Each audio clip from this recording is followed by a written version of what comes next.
ये देखिए आपका मंगलवार से भाई शाम को आपका उत्तराखंड पुलिस एक्ट भी लगेगा। तो जिन लोगों का छूटा है या तो वीडियो से पढ़ लें या अगर क्लास में बैठकर पढ़ना चाहते हैं तो मंगलवार से शाम को क्लास लगेगी पुलिस एक्ट की भी। आपका शुरुआत समय बताया जाएगा, लेकिन मंगलवार से फिक्स हुआ है आपका, क्योंकि शाम वाले जो बच्चे आ रहे हैं अब बरसाती मेढक ज़्यादा आ गए हैं और बहुत ज़्यादा दबाव भी डाले हैं, यानी कि जो राण साण सन्यासी हैं आपका कहा जाता है ना। सुने कि नहीं? हाँ हाँ, लिखवा रहा हूँ क्या? हाँ लगवा देंगे भाई, रुकिए 2-4 दिन में। आपका शाम को मंगलवार से आपका जीएस भी चलेगा। ये 12 बजे से चलेगा। आपका 12 सवा 12 से प्रकाश सर जो राजापुर में पढ़ाते हैं यहाँ जीएस आकर पढ़ाएंगे भाई। मैसेज आज कर देंगे हम, कल बात हुई है। इंग्लिश भी एडजस्ट किया जा रहा है भाई, सर भी चाह रहे हैं कि एक ही टाइम पढ़ाया जाए। सुबह 7 बजे आने में लड़कों को दिक्कत हो रही है, उतना जल्दी भाई ना, तो अब 12-1 बजे तक पढ़ना है तो कुछ भाई खाओ के आएंगे तभी तो बैठेंगे, नहीं तो भूखे क्या करेंगे, टपरा बजाएंगे। तो भाई भूखे तो रहना नहीं है। तो आइए पुलिस एक्ट में, अब आपका पुलिस एक्ट देखा जाए। देखिए भाई आपका ये चैप्टर खत्म हो तो लिखवाया जाए, क्योंकि 7-6-7 धाराएं। देखिए आपका ये कहाँ तक पढ़ा गया था, देखिए तो 34। देखिए भाई आपका 35 निकालिए जल्दी, ये भी समाप्त, बहुत लंबा खींच रहा है। हाँ, स्वतंत्र सदस्य का हटाया जाना 34, यानी कि इसका मतलब ये हुआ कि उत्तराखंड पुलिस अधिनियम 2007 की धारा 34 में जो स्वतंत्र सदस्य चुने जाते थे आपका पुलिस राज्य पुलिस बोर्ड के, उनको किस आधार पर हटाया जाएगा ये पूरी तरह बताया जा चुका था और आपका 34 में है। इसके बाद आपका देखना है राज्य पुलिस बोर्ड के कार्य क्या हैं।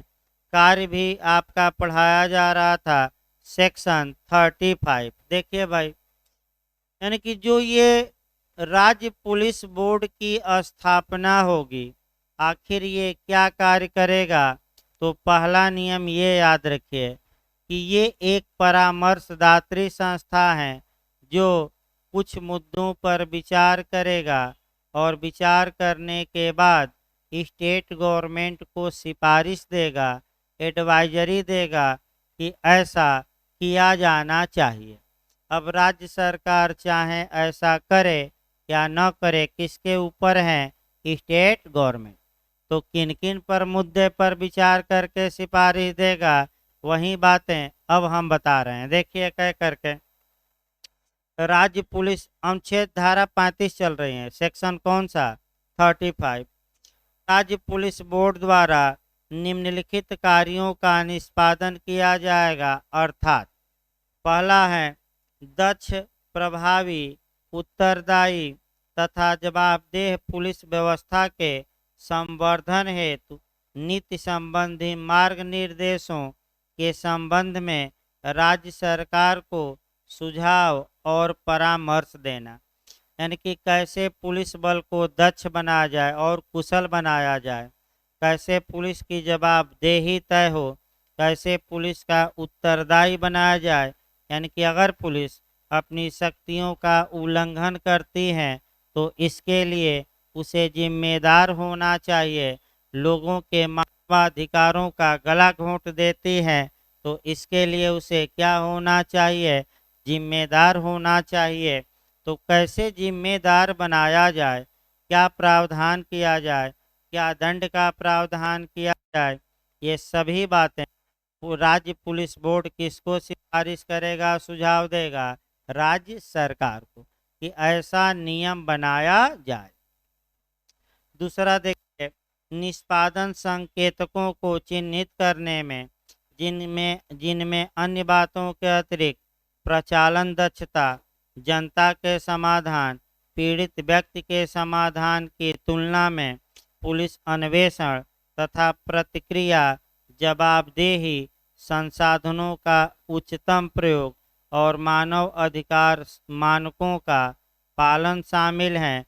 राज्य सरकार को सुझाव देना, यानी कि पुलिस कैसे इन्वेस्टिगेशन करे, जो अपराध से पीड़ित हैं उनकी कैसे सहायता करे, लोगों के मानवाधिकार का हनन न करे, इस इत्यादि के बारे में ये बोर्ड राज्य सरकार को क्या देगा, तो सुझाव देगा, चाहे राज्य सरकार माने या न माने। तीसरा देखिए, उपर्युक्त उपधारा 2 में चिन्हित निष्पादक संकेतकों के अनुसार समय समय पर पुलिस बल के कार्य निष्पादन के अभिवर्धन के उपाय सुझाना। अभिवर्धन मतलब वृद्धि के, न है तो लिख लीजिए, अभिवर्धन मतलब क्या, वृद्धि। यानी कि जब पुलिस अपना कार्य करे तो कैसे वह कार्य अच्छे से संपादित करे और अच्छे ढंग से करे, पुलिस से कोई गलती न हो, इस बारे में भी क्या देना, सुझाव। चौथा देखिए, निम्नलिखित के सापेक्ष पुलिस के संगठनात्मक कार्य निष्पादन के मूल्यांकन के लिए सुझाव देना, तो ये भी छोड़ दीजिए।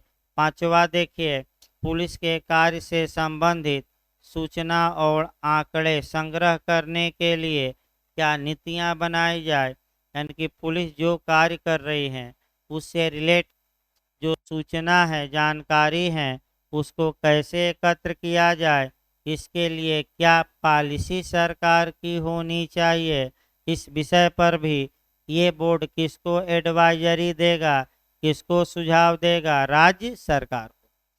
और आपका अंतिम है, पुलिस की दक्षता, प्रभाविकता, जवाबदेही और अनुक्रियाशीलता में सुधार कैसे लाया जाए के लिए अर्थोपाय सुझाना, यानी कि पुलिस को दक्ष बनाया जाए, कुशल बनाया जाए, इसमें जवाबदेह बनाया जाए, तो कुशल बनाने इत्यादि के लिए जो पैसा आएगा वह कैसे आएगा, यहाँ से पैसा ले सरकार और यहाँ खर्च करे, यानी कि यहाँ से पैसा लेकर और पुलिस को दक्ष बनाने में क्या करे, खर्च करे।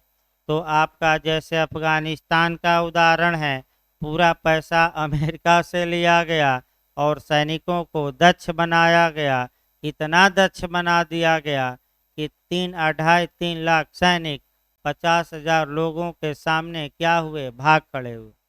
ये इतिहास में एक कहानी कही जाएगी हमेशा कि 2.5 लाख सैनिक थे, सबके पास अत्याधुनिक हथियार अमेरिका के थे, फिर भी 50,000 लोगों से क्या हो गए, हार गए। यानी कि युद्ध जो लड़े जाते हैं वह एक तो देश भावना से प्रेरित होकर, दूसरा उत्साह से लड़े जाते हैं, निष्क्रियता और कायरता से नहीं। जो कायर होगा युद्ध में मारा जाएगा और जो साहसी होगा वह क्या बढ़ेगा आगे। अफगानिस्तान ने बता दिया युद्ध ने वहाँ के। आगे देखिए आपका 36 देखिए, अनुधारा 36, राज्य पुलिस बोर्ड का व्यय, यानी कि भाई काम करेंगे तो कुछ खर्चा भी लगेगा, आपका मीटिंग होगी, चाय पानी का होगा, आने जाने का होगा, तो क्या बोर्ड के सदस्य स्वयं देंगे कि राज्य सरकार देगी, बस एक लाइन व्यय कौन देगा। तो बताइए, अब संयुक्त राष्ट्र संघ आप लोग पढ़ रहे हैं, संयुक्त राष्ट्र संघ को खर्चा कौन देता है, राज्य, और कौन कितना खर्चा देगा इसका विभाजन कौन करती है, महासभा, और किस आप माने महासभा करती हैं। ये दो चीजें तो याद रखिए। अगला देखिए भाई, धारा 37 आ जाइए, राज्य पुलिस बोर्ड की वार्षिक रिपोर्ट, बस एक लाइन में, राज्य पुलिस बोर्ड वर्ष भर में क्या क्या काम किया है इसकी रिपोर्ट राज्य सरकार को देगा, और राज्य सरकार उस रिपोर्ट को कहाँ रखेगी, तो कहाँ रखेगी, केंद्र को भेजेगी कि राज्यपाल को भेजेगी कि विधानसभा में पेश करेगी, बताइए कहाँ पेश करेगी, विधानसभा, बस एक लाइन, कहाँ पेश करेगी। इसी से जोड़ लीजिए आपका संयुक्त राष्ट्र संघ, जो संयुक्त राष्ट्र संघ के 6 प्रमुख अंग हैं और 17 विशिष्ट एजेंसियां हैं, ये साल भर में कौन कौन कार्य किए हैं, क्या क्या नहीं किए हैं, इसका लेखा जोखा कहाँ प्रस्तुत किया जाएगा? महासभा में। कहाँ होगा? महासभा। भाई जोड़ते रहिए। अगला ये आपका पुलिस अधिष्ठान समिति, आपका 38 में आपका यानी कि इस चैप्टर के लास्ट में आपका पुलिस अधिष्ठान समिति है। अब इन समितियों के बारे में चर्चा करा जाए। राज्य सरकार यथाशीघ्र एक पुलिस अधिष्ठान समिति का गठन करेगी, जिसे समिति कहा गया है, जिसका पुलिस महानिदेशक अध्यक्ष होगा और 2 अन्य वरिष्ठतम अधिकारी सदस्य होंगे, जिसका पद पुलिस महानिरीक्षक के स्तर का निम्न का नहीं होगा। 2 क्वेश्चन यहाँ निकले, 3 क्वेश्चन हम निकाल रहे हैं। राज्य अधिष्ठान समिति का गठन किस सेक्शन के तहत? तो 31 का क्लाज किसके तहत? राज्य अधिष्ठान समिति में कितने लोगों से मिलकर बनता है? तो कितने लोग हुए? एक तो पुलिस महानिदेशक और 2 कौन हो गए? ऐसे पुलिस जो आपका माने पुलिस महानिदेशक के स्तर हो, तो ये हो गए। और एक अध्यक्ष आपका कौन हो गया? पुलिस महानिदेशक। तो यहाँ क्वेश्चन बन सकता है टोटल कितने लोग हो गए? 3। तो क्वेश्चन ये बन सकता है कि पुलिस अधिष्ठान समिति कितने लोगों से मिलकर बनती है? तो क्या मारेंगे? 3।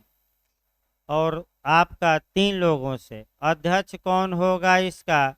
पुलिस महानिदेशक यानी कि director general of police. Shortcut में हम लगातार बता रहे हैं DGP। खंड 2 देखिए, अधिष्ठान समिति द्वारा निम्नलिखित कृत और कर्तव्यों का पालन किया जाए।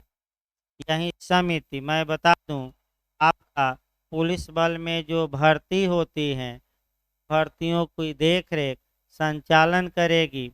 तो किनकी किनकी भर्ती इत्यादि करेगी? देखिए, अधीनस्थ पदों पर चयन तथा पदोन्नत के लिए प्रक्रियाएं निर्धारित करेगी। यानी कि अधीनस्थ पद भी पूछा जाता है, सतर्क रहना है।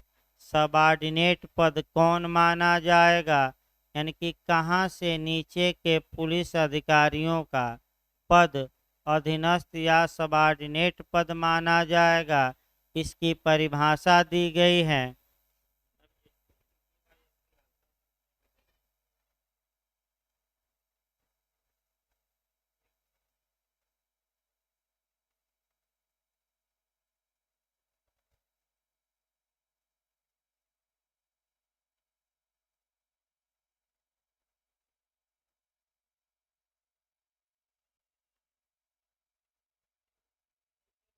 भाई, जो DYSP या पुलिस उप अधीक्षक के जो नीचे के पुलिस वाले होंगे, उन्हें ही अधीनस्थ पंक्ति का पुलिस अधिकारी माना जाएगा। ये यूपी APO में आ चुका है।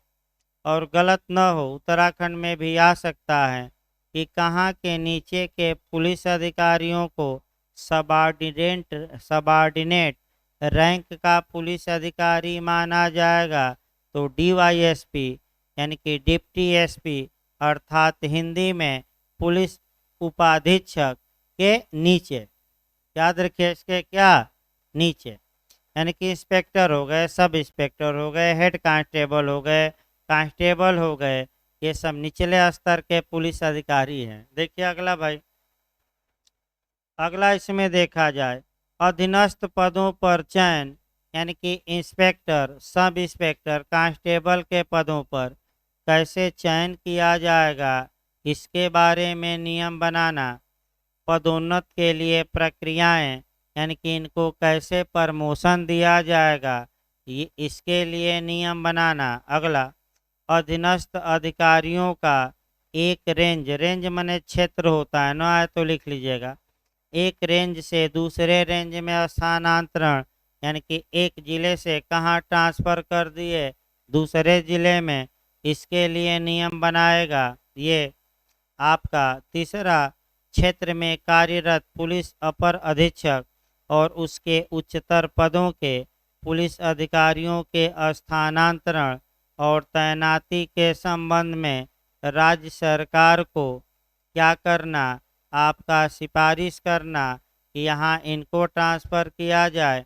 फिर अधीनस्थ अधिकारियों का एक ज़िले से दूसरे ज़िले में क्या करना, ट्रांसफ़र। दरोगा जी हैं, पुलिस हैं, आपका हेड कांस्टेबल हैं, एक ज़िले से कहाँ भेजा जाए, दूसरे ज़िले। आपका पुलिस कर्मियों की शिकायतों का विश्लेषण तथा निराकरण और सुझाव देना, सुधार के पुलिस क्या शिकायत कर रही है व्यवस्था को लेकर, इस पर ध्यान दिया जाए। किसके द्वारा, इस समिति द्वारा। और अंतिम है, राज्य सरकार जिन मामलों में उचित समझे ऐसे कारणों से जो लिखित हो का उल्लेख करते हुए समिति के निर्णय में परिवर्तन या संशोधन कर सकती है। तो कौन समिति का निर्णय अंतिम नहीं होता, आपका कौन कुछ परिवर्तन या संशोधन कर सकती है, राज्य सरकार। मान लीजिए इस समिति ने भर्ती के कुछ नियम बनाए, तो क्या राज्य सरकार उन नियमों में बदलाव ला सकती है कि नहीं, ला सकती है, कोई दिक्कत नहीं है। ट्रांसफर इस समिति ने सिफारिश किया, न करे राज्य सरकार, बदलाव ला दे, और जुगाड़ लगा के लोग रुकवा ही देते हैं, इसमें क्या शक है। और जुगाड़ लगा के क्या करते हैं लोग, रुकवा देते हैं। अब अगला ये अध्याय 5, ये अध्याय भी काफ़ी महत्वपूर्ण है। और जहाँ तक अध्याय 5 की बात है, पुलिस कल लिखवा जाएगा भाई, आज लेक्चर चलेगा, कल आपका शेड्यूल बता दिया जाए, एविडेंस में लेक्चर चलेगा, और अंतर्राष्ट्रीय संगठन और पुलिस एक्ट में केवल लिखवाया जाएगा, जहाँ तक लेक्चर हो जाए, क्योंकि 8-10 धाराएं हो गए हैं, तो उसको कल पूरी तरह क्या किया जाए। देखिए आपका पुलिस की भूमिका, कार्य और कर्तव्य। पुलिस की भूमिका क्या होनी चाहिए, उसका कार्य क्या होना चाहिए, उसका कर्तव्य क्या होना चाहिए, ऐसी दशा में आपका बहुत डिटेल में प्रावधान किया गया है इस चैप्टर में।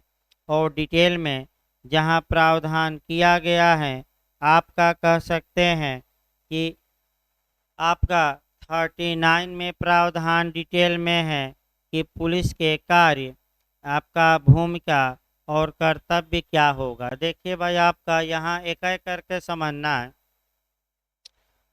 आपका 39, सामान्यतः पुलिस की निम्नलिखित सांकेतिक भूमिका और कृत्य सरकार द्वारा समय समय पर बनाए गए नियमों के अधीन होगा। यानी कि 39 में जो कार्य और कर्तव्य हम पुलिस का बताएंगे, वह राज्य सरकार द्वारा बनाए गए रूल के क्या होगा, अधीन होगा, और नियमों का पालन करते हुए ही ये अधिकार और कर्तव्य का पालन करना है। तो क्या उत्तराखंड राज्य ने नियम बनाया है कि नहीं, बनाया है, 2009 में बनाया है आपका उत्तराखंड पुलिस नियमावली 2009। तो उत्तराखंड में नियमावली नहीं आती है भाई कंपटीशन में, लेकिन यूपी जब पढ़ेंगे तो उसमें नियमावली पढ़नी पड़ेगी, और यूपी में 554 पैरा पढ़ना पड़ेगा, यानी कि पूरा आईपीसी से भी अधिक आएगा, 6-7 क्वेश्चन। अब पढ़ना कितना है, 554।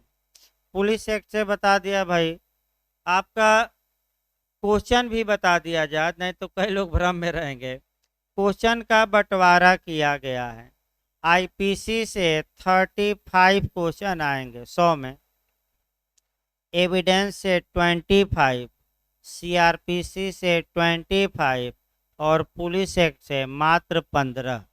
यानी कि इस कानून से कितने क्वेश्चन आते हैं, मात्र 15। तो आपका आईपीसी ज़्यादा काम करेगी। सीआरपीसी से 25 एविडेंस है और इससे मात्र 15। अब देखिए एक एक कार्य देखा जाए, आपका क्या भूमिका कार्य है। पहला है निष्पक्षता पूर्वक विधि को लागू करना और उसकी मर्यादा बनाए रखना। यानी कि जब भी पुलिस आपका कोई कार्य करे तो पहला नियम है कि एक तो कानून की मर्यादा बनाए रहे।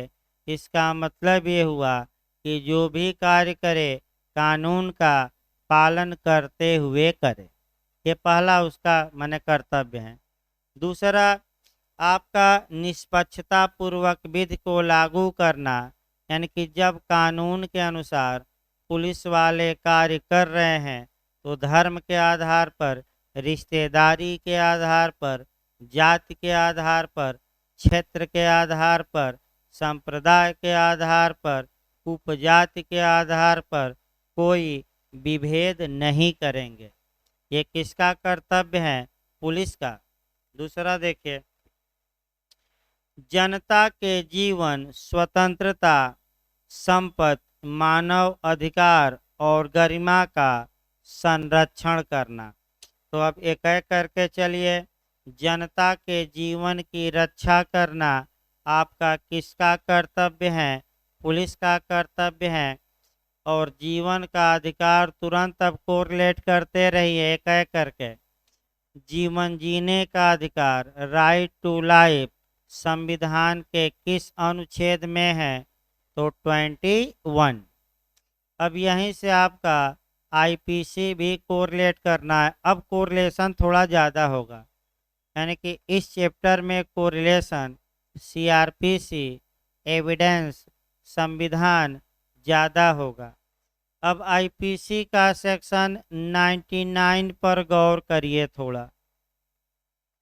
99 ये बताता है आईपीसी का सेक्शन कि व्यक्तियों के जान और माल के सुरक्षा करना, यानी कि जान मतलब जीवन और व्यक्तियों के माल मतलब संपत्ति, यानी कि इंग्लिश में लाइफ एंड प्रॉपर्टी। व्यक्तियों के जान एवं माल की सुरक्षा करने का प्राथमिक जिम्मेदारी स्टेट पर है, राज्य पर है, और राज्य सक्षम भी है।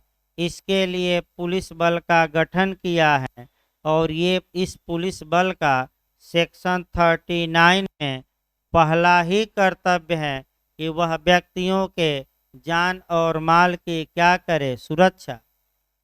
अब इसी को संयुक्त राष्ट्र संघ से जोड़िए। अंतर्राष्ट्रीय शांति और सुरक्षा बनाए रखने की प्राथमिक जिम्मेदारी किसकी है?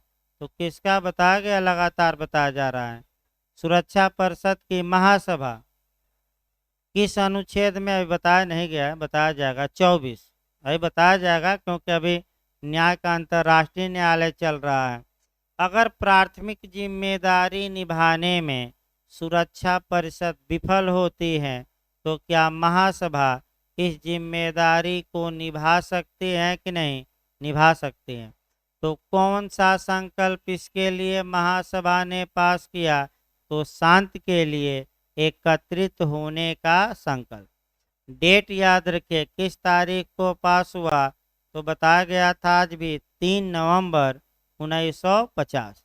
और प्रस्ताव संख्या तक पूछा गया है 377। भाई आज ही बताया गया, 4-5 बार बताया जाएगा तभी याद होगा, और कोई उपाय नहीं है। तो फिर बैक होइए भाई। किस व्यक्तियों की शरीर और संपत्ति की सुरक्षा, प्रोटेक्शन की प्राथमिक जिम्मेदारी स्टेट की है। स्टेट ने इसके लिए पुलिस बनाया है और ये कर्तव्य स्टेट ने अपनी पुलिस को दिया है। तो किस धारा में? पुलिस एक्ट के 39 और 39 के किस क्लाज में? 1 में ही। लेकिन अगर राज्य 99 आईपीसी फिर आई है, जहां व्यक्तियों के शरीर और संपत्ति की सुरक्षा करने के लिए राज्य की सहायता उपलब्ध न हो, यानी कि पुलिस इत्यादि न हो, वहां व्यक्तियों को हक होगा कि वह अपने शरीर और संपत्ति की रक्षा स्वयं कर लें। इसी स्वयं को हम क्या कहते हैं? प्राइवेट प्रतिरक्षा या व्यक्तिगत प्रतिरक्षा। अगला देखिए भाई, जीवन संपत्ति। अब स्वतंत्रता आ जाइए। अभी स्वतंत्रता एक एक शब्दों को डिटेल में समझाना है। जहां तक स्वतंत्रता की बात है, स्वतंत्रता पर आप देख सकते हैं मुख्य रूप से जो स्वतंत्रता के अधिकार हैं वह अनुच्छेद 19 से लेकर और 22 तक दिए गए हैं। लेकिन मुख्य रूप से आपका अनुच्छेद 19 में 6 स्वतंत्रताएं दी गई हैं। तो पुलिस का ये कर्तव्य है कि हमारी स्वतंत्रताओं को दबा दे कि न दबाए, ऐसा संरक्षण करे। बोलने की आज़ादी है, तमाम बातें हैं। तो अलग आगे देखिए, मानव अधिकार का संरक्षण करे। तो ह्यूमन राइट, यानी कि एक मानव को मानव होने के नाते जो राइट मिले हैं, पुलिस का कर्तव्य है कि उस राइट का उल्लंघन करे कि संरक्षण करे, संरक्षण करे। और जाएंगे तो एक केस भी इस पर याद रखना है, दिलीप कुमार बसु। कौन सा केस? शॉर्टकट में डीके बसु कहा जाता है। DK Basu versus state of West Bengal के बाद में उच्चतम न्यायालय ने ये बता दिया कि मानवाधिकार, पुलिस क्रूरता न बरते, ये मानवाधिकार हैं, पुलिस इनका पालन करे। और प्रत्येक थाने में और पुलिस थाने के बाहर एक मानवाधिकार का गेट लगा दिया जाए। तो कहीं थाने पर जाइएगा तो सबसे पहले एक बोर्ड लगा रहेगा कि थाने में मानवाधिकार का क्या संरक्षण। भले अंदर जाकर घोर उल्लंघन हो, वो अलग बात है, लेकिन मानवाधिकार का बाहर तो लिखा गया है क्या? प्रोटेक्शन। किसकी जिम्मेदारी है? पुलिस की। अगला ये भाई आपका, अगला आ गया गरिमा का सिद्धांत। गरिमा का मतलब नाम किसी का न जान लीजिएगा, गरिमा का मतलब हुआ सम्मान। तो बताइए, गरिमा का जो अधिकार है कि हम सम्मान से रहें, ये मौलिक अधिकार है कि नहीं? फंडामेंटल राइट है कि नहीं? और किस अनुच्छेद में है? आर्टिकल 21। याद रखिए किस अनुच्छेद में? आर्टिकल डिग्निटी के साथ रहिए, डिग्निटी का अधिकार। और आपका गरिमा का जो ये रिलेशन है आपका उद्देशिका में भी आया है, यानी कि प्रियम्बल में भी, और आर्टिकल 21 में ये क्या है? समाहित। अगला शब्द देखिए भाई आपका दूसरा, कानून और व्यवस्था को बनाए रखने में सहायता करना। पुलिस का जो दूसरा कर्तव्य होगा कि लॉ एंड ऑर्डर मेंटेन रखे। तो मुख्य कर्तव्य ही यही है, दंगा न हो, बलवा न हो, अपराध न हो, लॉ एंड ऑर्डर क्या रहे? मेंटेन रहे। मुख्य कर्तव्य तो यही है कि लॉ एंड ऑर्डर क्या हो? मेंटेन रखिए आप। और नहीं मेंटेन रखेंगे तो वरिष्ठ अधिकारी द्वारा निलंबित हो जाएंगे, और ज़्यादा उपेक्षा बरतेंगे तो बर्खास्त भी हो जाएंगे या ट्रांसफ़र कर दिया जाता है कि आपके बस की इस इलाके में आपका बस नहीं चलता, यानी कि आपसे नहीं कंट्रोल हो रहा है अपराध, तो यहाँ से क्या करिए, कहीं और जाइए। दूसरा सिंघम आएगा और तब लोगों को क्या करेगा? सुधारेगा। देखिए आगे भाई, आंतरिक सुरक्षा का संरक्षण, यानी कि राज्य में जो इंटरनल सिक्योरिटी है उसको सुरक्षित किया जाए, आतंकवादी गतिविधियों को रोका जाए, सामुदायिक समन्वय में के भंग होने पर युद्धमान गतिविधियों तथा अन्य आंतरिक सुरक्षा को प्रभावित करने वाली अन्य परिस्थितियों का निवारण किया जाए, कंट्रोल किया जाए। यानी कि आपका दंगा न हो, बलवा न हो, आतंकवाद राज्य में न फैले, आंतरिक सुरक्षा डिस्टर्ब न हो, इसके लिए आपका इसको रोकिए, आपका इसको रोकिए, और हो जाए तो कंट्रोल करिए। ये किसकी जिम्मेदारी है? पुलिस की। यानी कि पूरा जिम्मेदारी किस पर डाल दी जा रही है, पुलिस पर, कि लो अपना काम करो। तो इसीलिए दबाव में भी रहती हैं, वेतन कम है तो लोगों का जेब काट लेती हैं, तभी तो काम चलेगा। तो भाई आपका ये सही बात है, मैंने बुरा कोई ना माने जिसके घर के लोग पुलिस में हो। ये हमारे गांव में खुद ही आपका ऐसा था, एक दो पुलिस वाले थे और वो मार्केट जाते थे तो एक जगह से एक टमाटर, दूसरी जगह से एक आलू, तीसरी जगह से एक प्याज, एक मिर्चा लेते रहते थे मार्केट में, और 2-3 दिन में झोला एक बार जाते थे भर जाता था।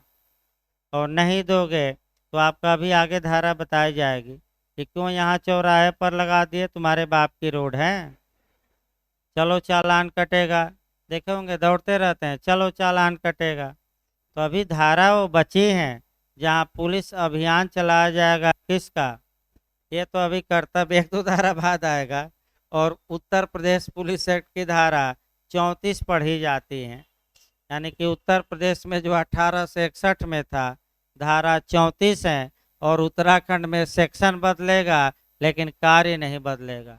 तो पुलिस का वसूली अभियान चलाया जाएगा और सामाजिक भी बताया जाएगा और कानूनी भी। लेकिन यहाँ देखिए तीसरा, सड़कों, रेलों, पुलों की संरचना तथा अधिष्ठान इत्यादि सार्वजनिक संपत्तियों की विध्वंसक कार्यों या किसी प्रकार के आक्रमण से संरक्षण करना। यानी कि सड़क हैं, रेल हैं, पुल हैं, इत्यादि संरचनाएं हैं, उनको नष्ट न किया जाए, पुलिस ही संरक्षित करेगी।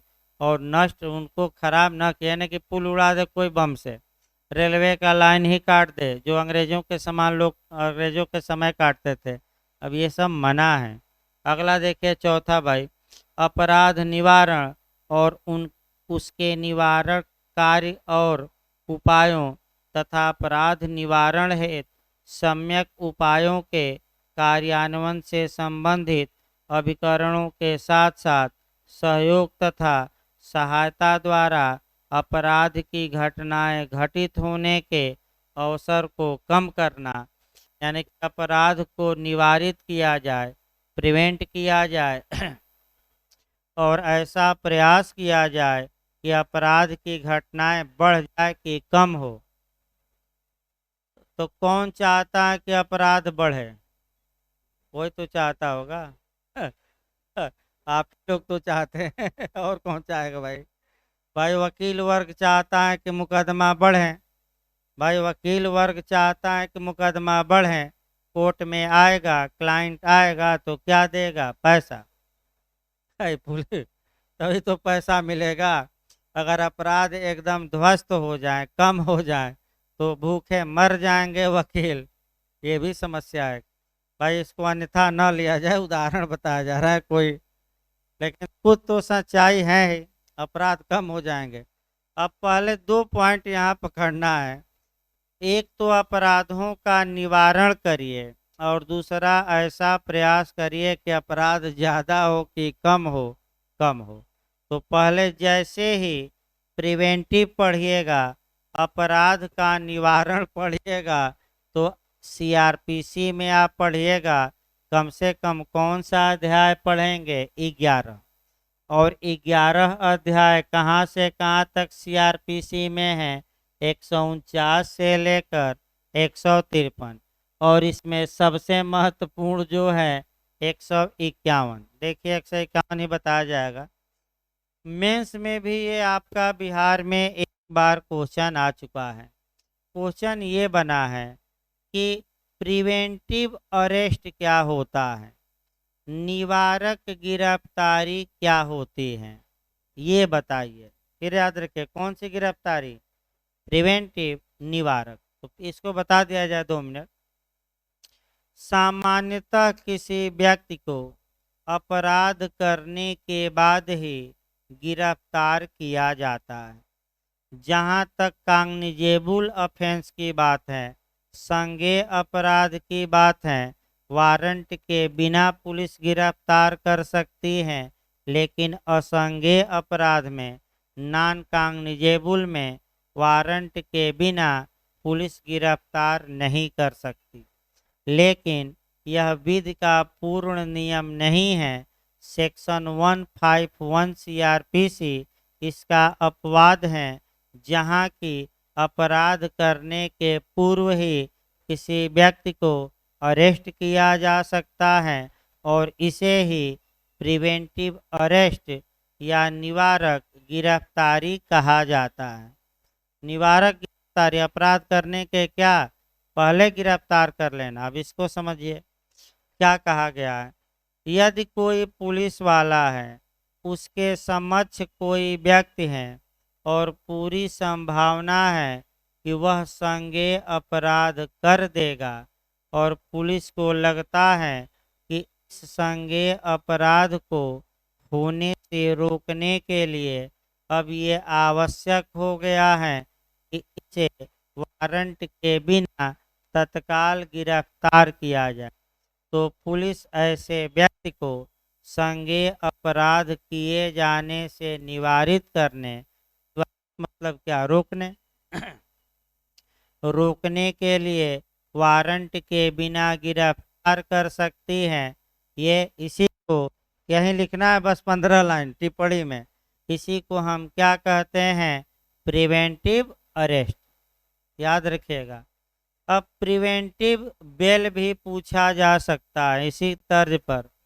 प्रिवेंटिव बेल का मतलब ये हुआ कि गिरफ्तारी के पहले ही जमानत। तो तुरंत याद रखिएगा, सीआरपीसी की धारा कौन सी है? 438। गिरफ्तारी के पहले ही क्या? अग्रिम जमानत। कौन सी धारा का? 438। आगे बढ़ा जाए। दूसरा है आपका, अपराध में कमी लाने का प्रयास करिए। तो अपराध में कमी लाने का प्रयास कौन करेगी? पुलिस करेगी। देखिए अगला, देखिए एक दो और। किसी शिकायतकर्ता या उसके प्रतिनिधि द्वारा स्वयं उपस्थित होकर अथवा डाक द्वारा, ईमेल द्वारा, अन्य साधनों से प्राप्त समस्त शिकायतों का उचित रूप से अभिस्वीकृति के पश्चात उन पर तुरंत अनुवर्ती कार्यवाही करना। अगर कोई पुलिस को व्हाट्सएप मैसेज किया है, ईमेल किया है, फ़ोन किया है या लेटर लिख कर दिया है कि हमें सुरक्षा दी जाए, हमारा मुकदमा दर्ज किया जाए, तो पुलिस का क्या कर्तव्य है? थाने से गाली देकर भगा दे कि उस शिकायत पर तुरंत कार्यवाही करे? बताइए। हाँ, एकदम सही बता रहे हैं भाई। तुरंत क्या करे? जैसे कि आप भी आते ही तुरंत एक्शन में आ गई और तुरंत आपका क्वेश्चन पूछना क्या कर दी शुरू। यही चाहिए भाई। आप पैसा दी हैं, पढ़ रहे हैं, तो आप अपने अधिकार के लिए क्या करेंगी? लड़ेंगी। हाँ, सर नहीं बताएंगे तो सिर न बाल नोच लेंगी और पूछेंगी सर से। पूछते रहिए, तभी माहौल सही रहेगा। थोड़ा कोई पूछता ही नहीं, आप ही तो एक सक्रिय हुई हैं थोड़ा। और देखा देखी 2-4 क्वेश्चन लोग पूछ रहे हैं। ये अच्छी बात है कि आप पूछ रही हैं भाई। तो आपका न समझ में आए तो आप पूछते रहिए, तभी तो दबाव बनेगा। हाँ हाँ हाँ, एकदम एकदम भाई सही। देखिए आगे भाई चला जाए। आपका इसीलिए आगे ही बैठाया जाता है कि धीरे भी बोलेंगे तो सुनाई दे देगा कि ये क्या पूछ रही हैं। भाई जोर से, सबको डिस्टरबेंस ना हो, आगे ही बैठा करिए। मैंने सबको भाई ना सुनाई दे। हाँ, एकदम आगे बैठिए। आगे देखिए भाई आपका दूसरा क्वेश्चन देखिए।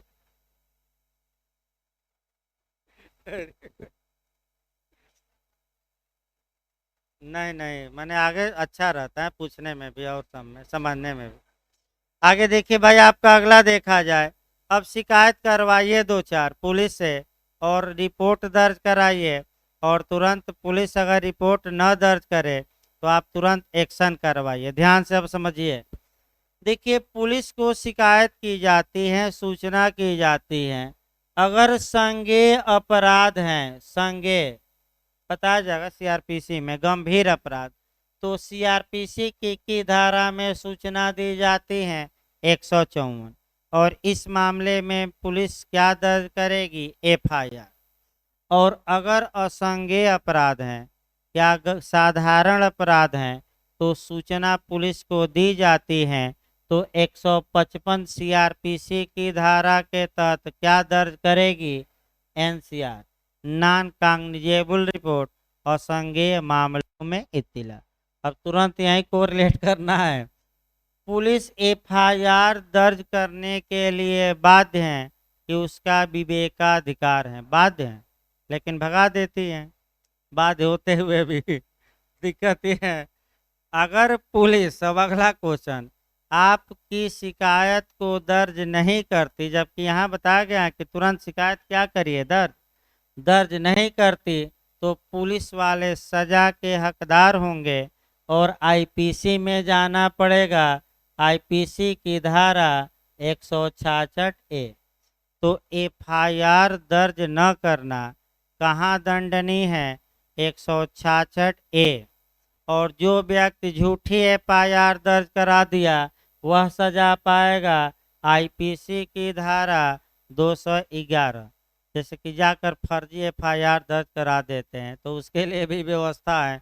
कौन सी धारा? आईपीसी की 200, लेकिन 211 भी न पढ़िए, बस ये जानिए कि अगर पुलिस एफआईआर आपका दर्ज नहीं करती तो वह पुलिस वाले दंड के भागी होंगे। किस सेक्शन के तहत होंगे? तो एक आईपीसी की धारा 166 ए। यह धारा कब जोड़ी गई? नई धारा है तो जोड़ी गई होगी, 2013 में जोड़ी गई, और आपका जस्टिस जेएस वर्मा समिति के बाद। तो आपका कल और मैंने क्लास चलेगा भाई, कल आपका पुलिस एक्ट और आपका अंतर्राष्ट्रीय संगठन लिखवाया जाएगा। थोड़ा बहुत अंतर्राष्ट्रीय संगठन पढ़ाया भी जाएगा ताकि कोरिलेशन क्या हो पूरा।